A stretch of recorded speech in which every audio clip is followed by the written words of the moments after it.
إن الله وملائكته يصلون على النبي يا أيها الذين آمنوا صلوا عليه وسلموا تسليما اللهم صل على سيدنا ومولانا محمد معدن الجود والكرم وآله وأصحابه الكرام وابنه الكريم وبارك وسلم صلاة دائمة سرمدا أبدا بحمدی تعالی و بکرم مصطفیٰ صلی اللہ علیہ وسلم. آج کی شب میں قرآن عظیم کے 4 پارے مکمل ہو چکے ہیں. اللہ عز و جل بقیہ قرآن کو ہمیں صحیح تجوید کے ساتھ پڑھنے اور آپ سب کو سماعت کرنے کی توفیق عطا فرمائے. عزیزان گرامی، آج ہم نے سورہ آل عمران کی مکمل تلاوت کر لی اور پھر اس کے ساتھ ہی سورہ نساء کی بھی کچھ آیتیں تلاوت ہوئیں. سورہ بقرہ کے بعد بڑی صورتوں میں سورہ آل عمران ہے. آل عمران اس کا کیا مطلب ہے؟ عمران کون ہے؟ یہ آل کون ہے؟ یہ حضرت عیسیٰ علیہ السلام کے نانا، ان کا نام عمران تھا، یعنی حضرت بی بی مریم کے والد.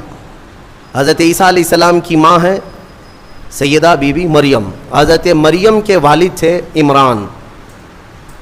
ہوا یہ تھا کہ عمران اور ان کی بیوی حنہ یہ دونوں لا ولد تھے، اولاد نہیں تھی. کافی سالوں تک، یہاں تک کہ ان کا بڑھاپا آ گیا، ان کو اولاد نہیں تھی. کس کو؟ عمران اور حنہ کو. ایک دن حضرت حنہ نے اللہ تعالیٰ کی بارگاہ میں اپنے بڑھاپے کے زمانے میں یہ نذر کر لیا، منت کر لیا کہ اے اللہ، تو مجھے اگر بیٹا دے گا تو میں تیرے گھر بیت المقدس کے لیے وہ بیٹا وقف کر دوں گی. انی نذرت لک ما فی بطنی محررا فتقبل منی. یہ کون؟ عمران کی بیوی حضرت حنہ، حضرت عمران کی بیوی حنہ. انہوں نے نذر کیا، منت کیا. یہاں سے نذر کرنا اور منت کرنا قرآن پاک سے ثابت ہے، لیکن منت کا وہ طریقہ نہیں جو آپ نے ایجاد کر لیا کہ کہیں تالا لگا دیں گے اور دھاگا باندھ دیں گے تو منت ہو گئی. منت تو اللہ تعالیٰ کی بارگاہ سے ہے، نذر شرعی. ہاں، اولیاء کاملین کے دربار میں بھی ہم عہد کرتے ہیں، کیونکہ اولیاء کو اللہ تعالیٰ نے تصرف عطا کیا ہے، وہ سفارش کرتے اللہ کی بارگاہ میں. تو نذر جو شرعی ہے وہ قرآن سے جو ثابت ہے وہ یہ ہے کہ اللہ کی بارگاہ میں یوں نیت کر سکیں آپ، یوں نذر کر سکتے ہیں آپ کہ اے مولا، اگر مجھے اولاد ہو گئی تو میں مسجد بنا دوں گا، یا مسجد کے لیے فلاں چیز وقف کر دوں گا، یا ایک قرآن پاک مکمل تلاوت کروں گا، یا 10 روزے رکھوں گا، یا 10 مسکینوں کو کھانا کھلاؤں گا. یہ ہوتی ہے منت کے طریقے. آپ تو شارٹ کٹ ڈھونڈتے ہیں نا، آسان چاہیے. منت ایسی کرو، خالی دھاگا باندھ دوں گا یا چادر چڑھا دوں گا جس میں محنت کچھ نہ لگے. ارے نذر کا طریقہ یہ تھا کہ آپ روزہ رکھنے کی نیت کر لیتے کہ اگر میرا فلاں کام ہو گیا تو میں 10 روزے رکھوں گا، یا کم سے کم 3 روزے رکھوں گا، یا ایک قرآن پاک پڑھوں گا، یا 100 رکعت نماز ادا کروں گا. نذر کرنے کے طریقے.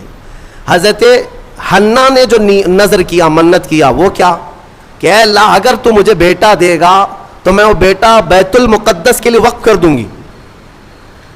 پہلی بات تو اولاد ہے نہیں، بڑھاپے میں جا کر اگر بیٹا ہو بھی گیا تو وہ تیری بارگاہ میں وقف کروں گی. یہ ہے نذر اور اللہ تعالیٰ سے محبت کا طریقہ.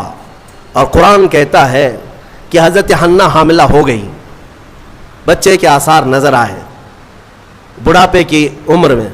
فلما وضعتھا، پھر جب بچے کی ولادت ہوئی تو بیٹا نہیں ہوا، بیٹی ہوئی.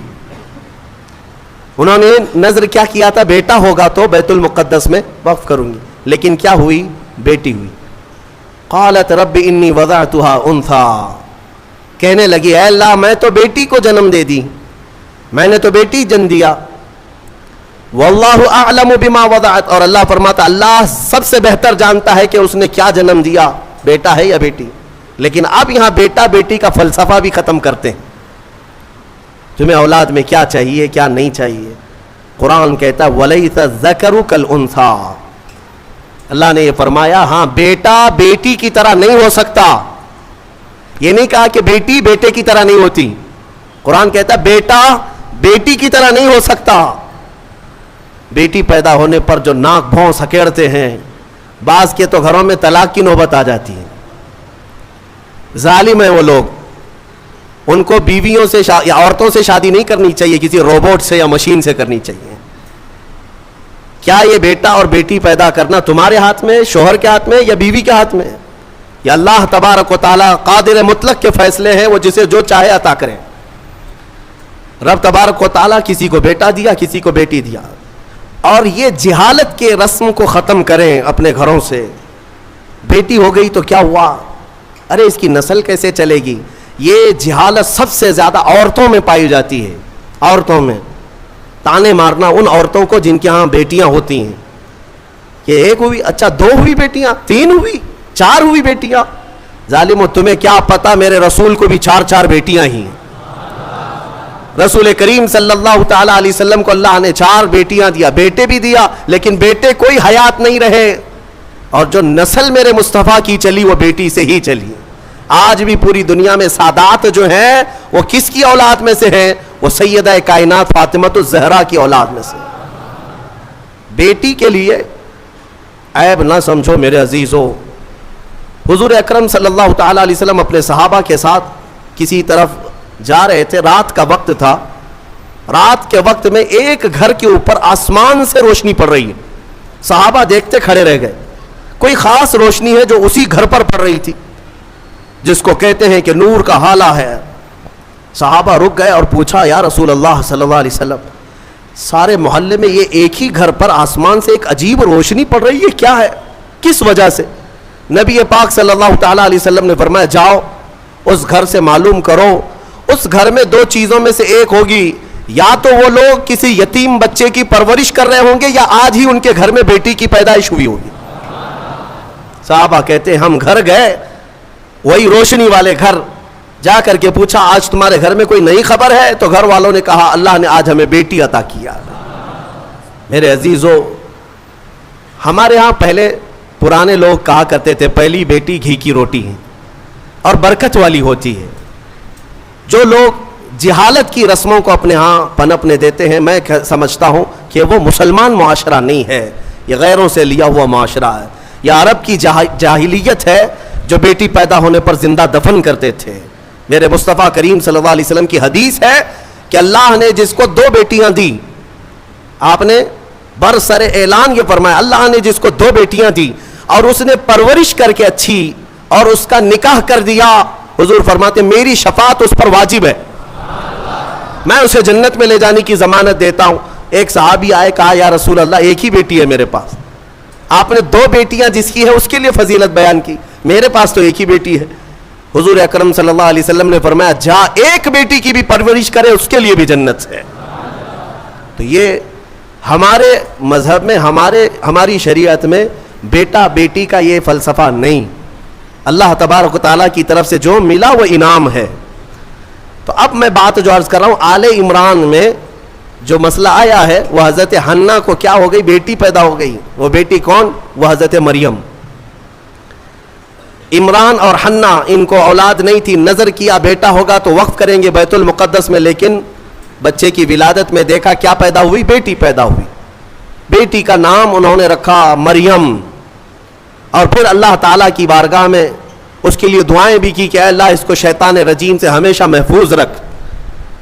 پھر وہ چھوٹی سی بچی کو لے کر کے یہ دونوں ماں باپ بیت المقدس میں آئے, مسجد اقصی میں آئے. بیت المقدس مسجد اقصی آج بھی فلسطین میں ہے, جس کو ہم قبلہ اول کہتے ہیں. وہاں پر حضرت زکریا علیہ السلام اللہ کے نبی امام تھے اور پوری بیت المقدس کے متولی بھی تھے, تمام چیزیں انہی کے سپرد ہوا کرتی. حضرت زکریا علیہ السلام کے ہاں لا کر کے انہوں نے دے دیا اور کہا ہماری ایسی ایسی منت تھی, نظر تھی, اللہ تعالیٰ نے ہمیں بیٹی دیا اور ہم بیت المقدس میں وقف کرنے کے لیے لائے ہیں. حضرت زکریا علیہ السلام نے بیٹی کو لے لیا. اب میں آپ کو بتاؤں, زکریا علیہ السلام کی عمر بھی کافی ہو چکی تھی, بال سفید ہو چکے تھے, اور ان کو بھی اولاد نہیں تھی. زکریا علیہ السلام کو بھی اولاد نہیں تھی, بڑھاپا ان کا بھی تھا. آپ نے بیٹی کو گود لے لیا اور بیت المقدس میں رکھ دیا, کہا کہ ٹھیک ہے جاؤ تمہاری منت پوری ہو گئی, میں اس کی پرورش کرتا ہوں. یا حضرت بی بی مریم کی پرورش اللہ کے گھر میں ہو رہی ہے. ایک محراب خاص کر دیا گیا بی بی مریم کی تربیت کے لیے. ایک نماز پڑھنے کے جیسے محراب ہے, ایک محراب حضرت بی بی مریم کا مسجد اقصی میں خاص ہو گیا. میں کیوں محراب کا ذکر کر رہا ہوں, توجہ چاہتا ہوں. قرآن میں اس محراب کا ذکر آیا ہے, اس محراب کا ذکر آیا ہے. بی بی مریم کو اس محراب کے اندر رکھا گیا. وہ آج بھی بیت المقدس میں موجود ہے, محراب مریم, اس کو محراب مریم کہتے ہیں, آج بھی ہے. وہاں پرورش کے لیے رکھا گیا. ارے دودھ پیتی بچی, اور اس کے بعد جب بڑھنے لگی تو کئی دن تک آپ نے پرورش فرمائی, سال 2 سال تک. تو 2 سال کے قریب غالباً ان کی عمر تھی حضرت بی بی مریم کی. اب قرآن کہتا ہے کلما دخل علیہا زکریا المحراب وجد عندہا رزقا. جب جب حضرت زکریا مریم کے محراب میں جاتے تو الگ الگ قسم کے پھل وہاں پر دیکھتے تھے. بے موسم کا پھل, آم کا سیزن نہیں, آم موجود ہے. انگور کا موسم نہیں, انگور موجود ہے. بغیر موسم کے بھی وہاں پھل موجود ہوتے تھے. قسم قسم کا رزق وہاں ہوتا تھا. حضرت زکریا علیہ السلام حیران ہو کر پوچھتے ہیں, قال یا مریم انا لکی ھذا, اے مریم یہ سب تیرے پاس کہاں سے آتا ہے؟ قالت, حضرت سیدہ مریم نے کہا, ان اللہ یرزق من یشاء بغیر حساب. قالت هو من عند اللہ, وہ کہتی یہ سب اللہ کی طرف سے ہے, اللہ جسے چاہتا ہے بے حساب رزق دیتا. بات ہو گئی حضرت بی بی مریم کو. اب جو نکتہ مجھے بتانا ہے, توجہ چاہتا ہوں. تفسیر سننے کا اسی میں لطف ہے کہ تفسیر سننے کے بعد آپ کا عقیدہ بھی مضبوط ہو جائے, ایمان میں اضافہ بھی ہو جائے, اور یہ پتا چلے کہ سنیو تم حق جماعت پر ہو. قرآن پاک کی تفسیر سننے کے بعد یہ یقین بھی تو تمہیں ہو جانا چاہیے. بی بی مریم کہتی ہے یہ اللہ کی طرف سے ہے, رزق آتا ہے. حضرت زکریا نے دیکھا کہ بی بی مریم کو چھوٹی عمر میں اللہ غیب سے رزق دیتا ہے. اب کیا کیا حضرت زکریا, جو خود مسجد کے امام ہیں, اللہ کے نبی ہیں, سب کو پتہ ہے حضرت زکریا علیہ السلام اللہ کے نبی ہیں, عمر دراز ہو چکی, لوگوں کو عبادت وہ کراتے تھے, اللہ تبارک و تعالیٰ کی طرف انسانوں کو وہ بلاتے تھے. لیکن بی بی مریم کو دیکھنے کے بعد انہیں بھی اولاد کی خواہش ہو گئی, انہیں بھی اولاد کی خواہش ہو گئی. ہوتا ہے ایسے کہ کئی سال تک بچے نہ ہوں تو آدمی کمپرومائز کر لے کہ چلو اب تو نہیں ہونا ہے, لیکن کبھی بڑھاپے میں جانے کے بعد پھر خواہش پیدا ہو جائے, یہ تو صرف نبیوں کی شان ہے. حضرت زکریا علیہ السلام کی خواہش ہوئی کہ کاش مجھے بھی اولاد ہوتی. تو کیا کیا حضرت زکریا علیہ السلام نے؟ مسجد اقصی بیت المقدس کے امام, قرآن کہتا ہے ہنالک دعا زکریا ربہ قال رب هب لي من لدنك ذرية طيبة انك سميع الدعاء. حضرت زکریا علیہ السلام کے بارے میں قرآن کہتا ہے حضرت زکریا علیہ السلام بی بی مریم جہاں بیٹھتی تھی اس محراب میں آ کر کھڑے ہوئے, اور اس محراب میں کھڑے ہو کر دعا کرتے, اے اللہ مجھے بھی نیک اولاد تو عطا کر دے. تو ہر ایک کی دعا سننے والا ہے. فنادته الملائکة وهو قائم يصلي في المحراب ان اللہ یبشرک بیحییٰ. قرآن کہتا ہے حضرت زکریا علیہ السلام ابھی اسی محراب میں کھڑے ہو کر دعا کر ہی رہے تھے. اللہ نے فرشتے کو بھیجا, جاؤ زکریا کی دعا قبول ہے, انہیں بیٹا ہی نہیں نبی کی شکل میں یحییٰ علیہ السلام دیا جائے گا. صرف بیٹا ہی نہیں, یحییٰ بیٹا دے دیا گیا. ٹھیک ہے, دعا قبول فوراً. اور حضرت زکریا علیہ السلام کا بھی بڑھاپا ہے, بال سفید ہے, انہوں نے خود بیان کیا ہے, ان کی باتیں بھی قرآن پاک میں آئی ہیں کہ آپ نے یہ کہا ہے کہ اب میں بوڑھا ہو گیا, بال میرے سفید ہو گئے. سورہ مریم کی آیتوں میں ہے. اب مجھے عرض یہ کرنا ہے, حضرت زکریا علیہ الصلاۃ والتسلیم وہاں مریم کی محراب میں جا کر کیوں دعا کی؟ پوری مسجد ہے نا بیت المقدس, پوری مسجد ہے, کسی بھی علاقے میں بیٹھ کر کے دعا کرتے, کسی بھی خطے پر, کسی بھی مسلح پر. مریم جہاں ہے اس مسلح پر یا اس محراب پر کیوں کھڑے ہو کر دعا کیا؟ یہی سنیوں تمہیں عقیدہ میں بتانا چاہتا ہوں, اللہ والے جہاں ہوتے ہیں وہاں دعائیں قبول ہوتی ہیں.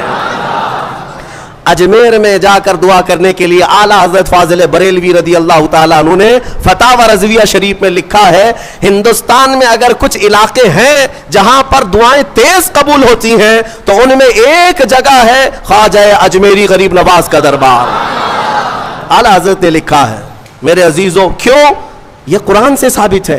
لوگ یہی کہتے ہیں نا اولیاء کے دربار میں جا کر کے پکارتے ہو، کیا مسجد میں نہیں پکارے؟ زکریہ علیہ السلام سے کہو، وہ خود مسجد کے امام تھے، مصلی پر اپنے بیٹھ کر کے دعا کرتے نہیں؟ نبی نے بھی یہ سکھایا کہ اللہ تبارک و تعالیٰ جسے پسند کرتا ہے اس جگہ کھڑے ہو کر دعا کرو گے تو اللہ دعا قبول فرماتا ہے۔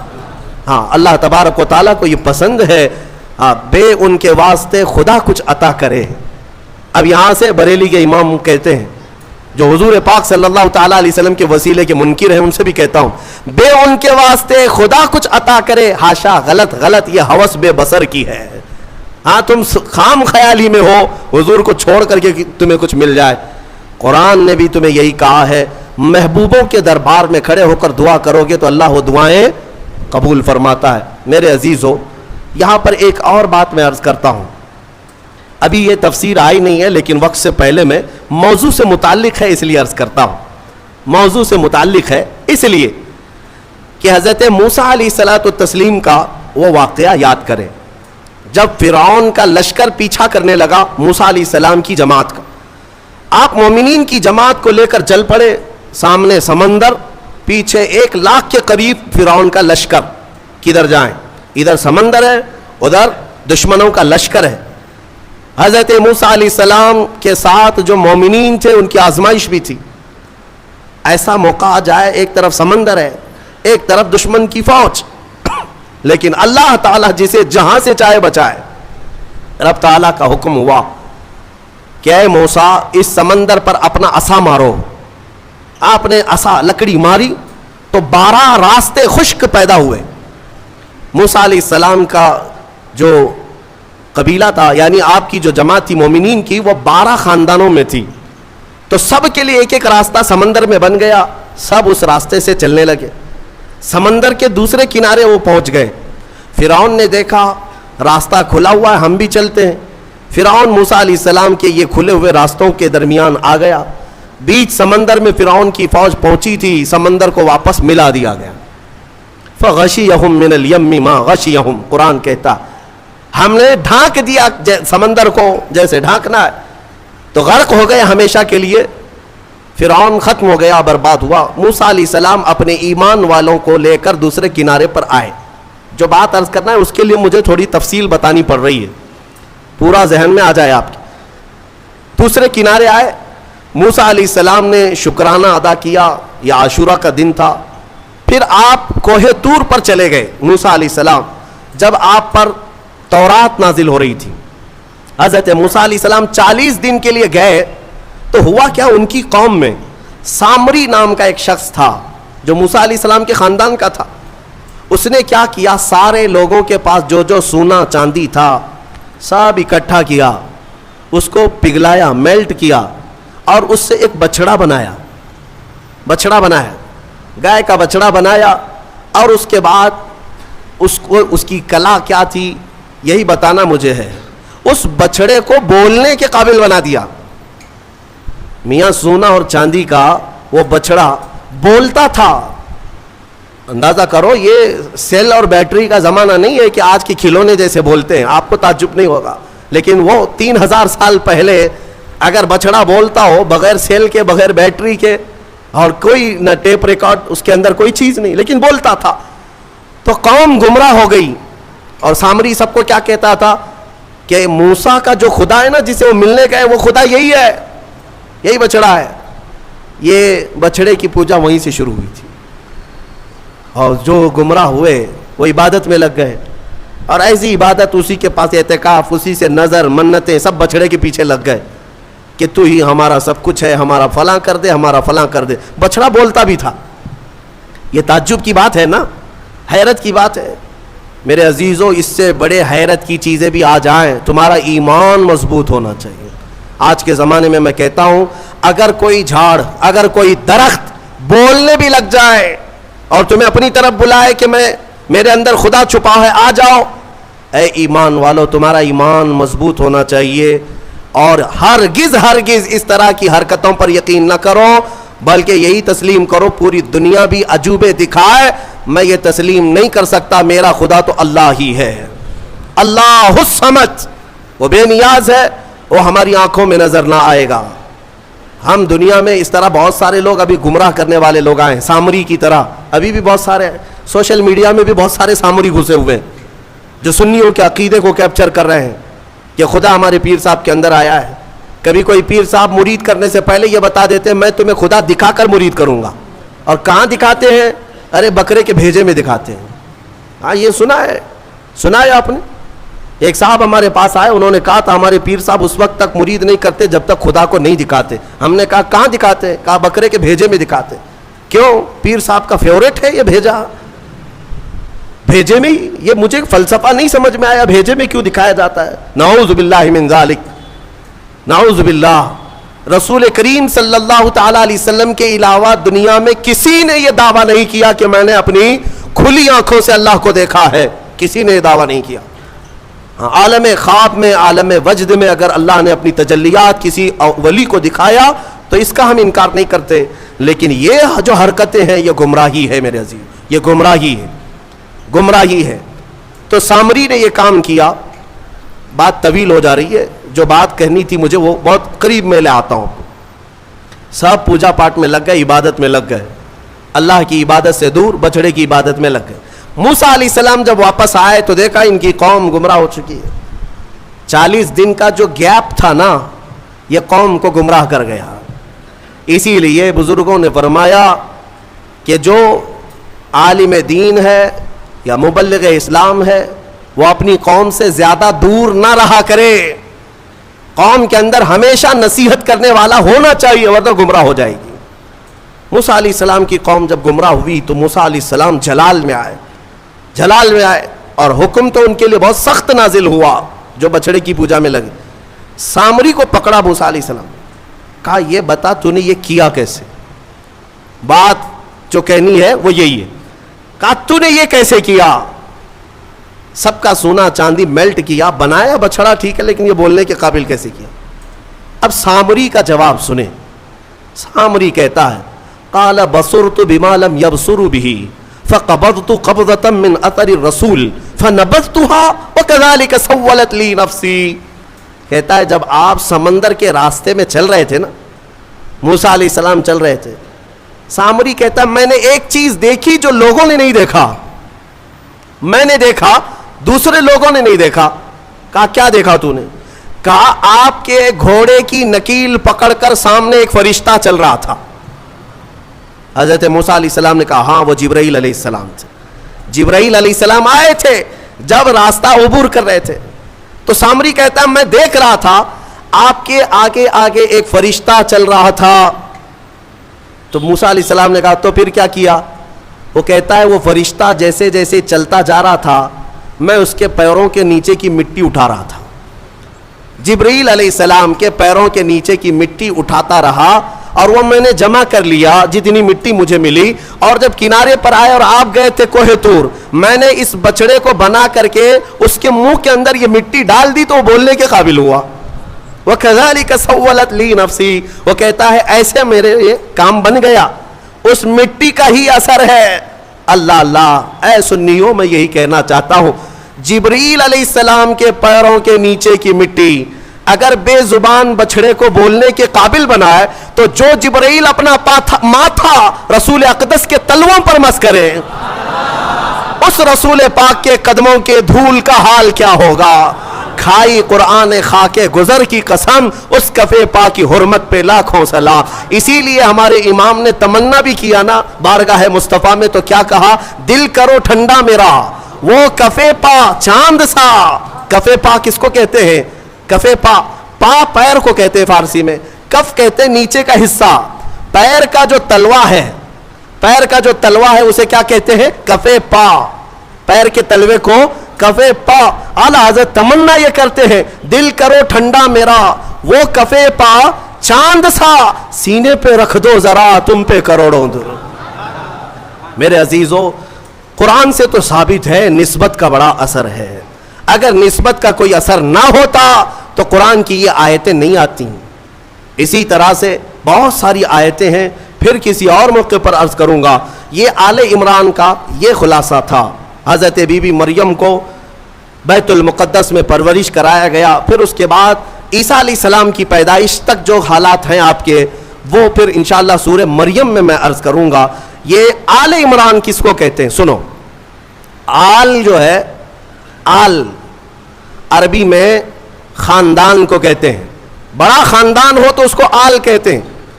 اب عمران کی آل میں کتنے لوگ ہیں؟ عربی میں ایک کو واحد، ایک کو واحد، دو ہوں تو تثنیہ، اور دو سے زیادہ تو جمع، اور اسی کو آل کہتے ہیں. باقی ساری لینگویج میں، انگلش میں ایک کو سنگل، ایک سے زیادہ ہو تو پلورل. صحیح کہہ رہا ہوں؟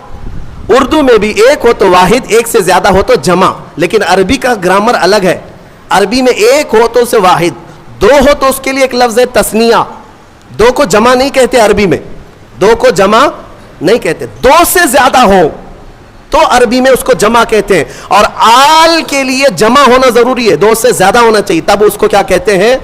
آل. لیکن یہاں پر ایک مسئلہ ہے. حضرت عمران کی آل میں کتنے لوگ ہیں؟ آل کیوں کہہ رہا ہے قرآن؟ حضرت عمران کی ایک بیٹی بی بی مریم، ایک بیٹی بی بی مریم، اور مریم کا ایک بیٹا عیسیٰ علیہ السلام. اس کے بعد اولاد ہے؟ ایک بیٹی ہے، ایک نواسا ہے.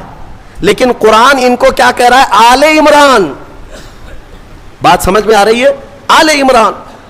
ہم نے یہ گرامر اور قواعد کو پوچھا کہ جمع ہو تو آل کہا جاتا ہے، یا دو کو ہی آل کہہ رہے ہیں؟ بی بی مریم اور حضرت عیسیٰ یہ دو ہی مل کر کے عمران کی آل ہو گئے. تو مفسرین نے فرمایا یہ قاعدہ اپنی جگہ پر، لیکن اے لوگوں، اگر کوئی خاندان میں سب سے زیادہ شریف ہو تو ایک بھی جو ہے وہ 1000 کے برابر ہوتا ہے. حضرت عمران کی آل میں ایک بی بی مریم ہے جو سب سے پاک خاتون ہے، اور ایک نواسا ہے جو اللہ تعالیٰ کی طرف سے ایک ایسی آیت اور نشانی لے کر کے آیا، دنیا میں اس کا مثل کوئی نہیں. وہ عیسیٰ علیہ السلام بغیر باپ کے پیدا ہوئے. اس نشانی کو دنیا میں کہیں اور دیکھا آپ نے؟ تو دو ایسی اولاد ہے جس کی وجہ سے قرآن نے ان کو آل عمران کہا. اس سورے کی بڑی برکت ہے. اس میں کچھ آیتیں ہیں، اس سے قبل بھی میں نے تفسیر میں بتایا تھا. آیت نمبر میں آپ کے سامنے ذکر کر دیتا ہوں تاکہ اس کے فوائد معلوم ہو. جب کبھی آپ کی گھر میں عورتیں حاملہ ہوں یا بچے کی ولادت کے اوقات آ جائیں تو ان آیتوں کی تلاوت جاری رکھیں. نیک و صالح اولاد پیدا ہوگی، نیک و صالح اولاد پیدا ہوگی. یہ سورہ آل عمران کی جو آیتیں ہیں. اور دو آیتیں ایسی بھی میں آپ کو بتا دیتا ہوں. مفسر شہیر حکیم الامت نے فرمایا اگر کوئی قرض کے بوجھ سے پریشان ہے اور تنگ دستی کا شکار ہے، مال میں کمی، اسباب میں کمی، روزگار نہیں، یا اس پر بوجھ ہے مال کا، تو اس کے لیے فرمایا دو آیتیں. یا پھر کسی حاکم سے ڈر لگتا ہے، حاکم سے ڈر لگتا ہے اور کسی کے پکڑنے کا خوف لگتا ہے، لیکن تم صاف ہو. یہ دو آیتیں اگر عشاء کی نماز کی آخری 2 رکعت نفل میں 5 مرتبہ پڑھو گے تو اللہ ساری محتاجی دور فرمائے گا. یہ میرے تجربے کی بات بتا رہا ہوں. الحمدللہ میرا اس پر عمل بھی ہے، ورد بھی ہے. اور ان آیتوں کی برکت سے ہم نے دیکھا کہ بڑے بڑے ظالموں سے کبھی خوف نہیں محسوس ہوتا. اللہ تعالیٰ نے دل کو مضبوط رکھا ہے، دل کو مضبوط رکھا ہے. یہ آیتوں کی برکت ہے. میں وہ دونوں بتاتا ہوں. پہلے وہ آیتیں جو سورہ مریم کی ہیں جس میں اللہ تبارک و تعالیٰ نے حضرت بی بی مریم کی ولادت کا جو ذکر فرمایا. آیت نمبر 33 نہیں، آیت نمبر 35، آیت نمبر 36، آیت نمبر 37. یہ 3 آیتیں ہیں. 35، 36، 37 سورہ آل عمران کی یہ 3 آیتیں ہیں. عورتوں کو اس کی تلاوت کرنے کے لیے آپ کہا کریں. اور اگر درد کی شدت بڑھ جائے کبھی ولادت کے وقت میں، ان 3 آیتوں کا ورد کریں، انشاءاللہ سارا درد نکل جائے گا اور اللہ اسے راحت عطا فرمائے گا اور اس پر اسے اجر بھی عطا فرمائے گا. جو بھی بچہ ہوگا انشاءاللہ نیک و صالح ہوگا. اور جو دوسری آیتیں میں نے بتائی جس کے اللہ تبارک و تعالیٰ نے رزق کی وسعت رکھی اور محتاجی سے محفوظ رہنے کے لیے بزرگوں نے فرمایا، یہ ہے آیت نمبر 25 اور 26, آیت نمبر 25 اور 26، یہ سورہ آل عمران کی یہ دو آیتیں اگر عشاء کی آخری جو 2 رکعت نفل ہوتی ہیں، پہلی رکعت میں 5 بار، دوسری رکعت میں 5 بار پڑھے، پھر آپ کو خود تجربہ شاہد ہو جائے گا، خود تجربہ کر کے دیکھ لیں۔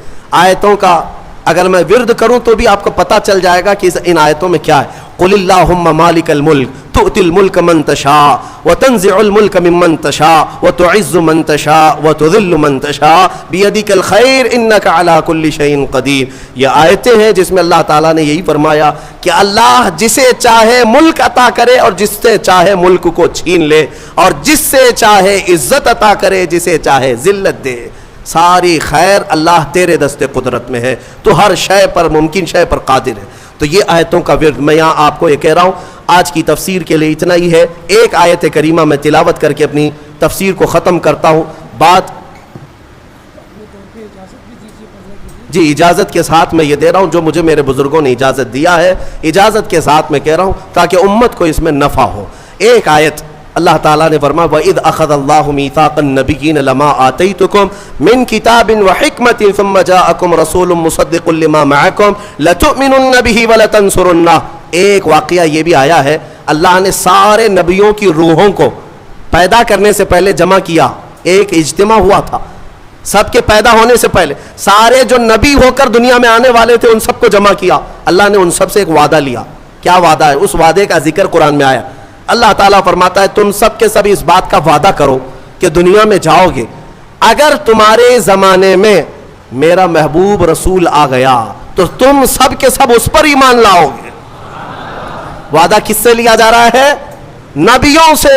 لَتُؤْمِنُنَّ بِهِ، تم سب کے سب اس پر ایمان لاؤ گے، اور اتنا ہی نہیں بلکہ اس کی مدد بھی کرو گے، مدد بھی کرو گے۔ اور اتنے ہی پر کافی نہیں، اللہ نے پھر پوچھا کیا تم سب کو اس بات کا اقرار ہے؟ ساری روحوں نے کہا ہمیں اقرار ہے۔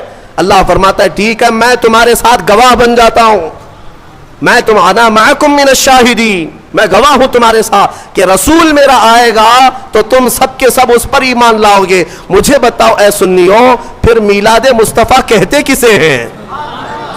میلاد کہتے کسے؟ رسول کے آنے کا ذکر کرنا اسی کو میلاد۔ اور میلاد کا ذکر کہاں ہو رہا ہے؟ ابھی دنیا آئی بھی نہیں، نبیوں کی روحوں کے اجتماع میں اللہ میرے مصطفیٰ کی میلاد کا ذکر فرما رہا ہے۔ وہ جو نہ تھے تو کچھ نہ تھا، وہ جو نہ ہو تو کچھ نہ ہو، جان ہے وہ جہان کی، اور جان ہے تو جان ہے۔ وہی ہے اول، وہی ہے آخر، وہی ہے قرآن، وہی ہے فرقان، وہی ہے طٰہٰ، وہی ہے یاسین۔ میرے عزیزو، رسول کریم صلی اللہ تعالیٰ علیہ وسلم کو اللہ تعالیٰ نے دنیا میں بھیجنے سے پہلے یہ وعدہ لیا۔ اب یہ آیت پر میں آپ سے کہتا ہوں حضور پاک صلی اللہ تعالیٰ علیہ وسلم اول بھی ہیں آخر بھی ہیں، اول بھی ہیں آخر بھی ہیں۔ کیسے؟ بعض لوگ یہی سوال کرتے ہیں حضور تو سب سے آخر زمانے میں آئے نا، تو اول کیسے ہوئے؟ اول کیسے؟ اس کو ایک مفسر نے بڑے اچھے نقطے سے سمجھایا۔ بات ایسی ہے کہ زمین میں ایک بیج بو، زمین میں ایک بیج بو دیا آپ نے، بیج بویا، درخت نکلا، پودا نکلا، پودا بڑھتا ہوا درخت، درخت میں پتے آئے، پتوں سے پھر شاخیں، شاخوں سے پھر پھول، پھول سے پھر پھل، اور پھل کے اندر پھر کیا آیا؟ بیج آیا۔ بیج شروع میں بھی تھا، بیج سب سے اخیر میں بھی تھا۔